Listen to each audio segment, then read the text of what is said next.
న్యాయం జరిగింది. ఇంకో మైట ఎప్పుడు ఎవరు మాట్లాడకూడదు, ఇలాంటి ఇంకో దానికి పాల్పడకూడదు.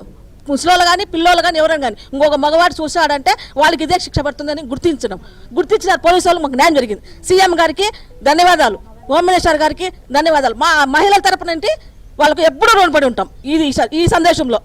అంటే ఈ కులవర్ధన విషయంలోనే ఈ స్థానికంగా ఉండే మహిళలు ఎందుకు ఇంత ఆగ్రహం వ్యక్తం చేస్తారంటే అతని ప్రవర్తన ఏ విధంగా ఉండేటువంటిది? కాకపోతే ఇంతవరకు చూసినాం, ఓపిక పట్టినాం. చాలా మంది మహిళలు చాలా జరుగుతూ ఉన్నాయి, ఓపిక పట్టినాం. ఈ రోజు మదనపల్లి జరిగిన ఈ ఒక్క కారణం వల్ల మొత్తం కదిలిపోయింది రాష్ట్రం అంతా. కానీ ఇంకొక చోట కూడా జరగకుండా వాళ్ళు కూడా జాగ్రత్త పడతారు. ఇంకా ఇది వాళ్ళకు చర్య చెప్పు మాదిరి పడినాయి వాళ్ళకు. చెప్పండి అమ్మా, ఎట్లా ఫీల్ అవుతున్నారు? బాగా మంచి జరిగింది సార్. ఇందుకు ఈ ధర్నాకు కారణం కూడా వీళ్ళు వాళ్ళని ఏమని అనాలో తెలీదు. కొద్దిగా వాళ్ళు మాత్రం బాగా స్టార్ట్ చేసినారు, బాగా గుణపాఠం చెప్పినారు. వాళ్ళు సమయానికి రాబట్టి వాళ్ళు ఎక్కడున్నా దయచేసి ఇక్కడికి వస్తే మాకు కూడా సంతోషం. వాళ్ళ కాంటాక్ట్ నెంబర్స్ మా దగ్గర లేవు.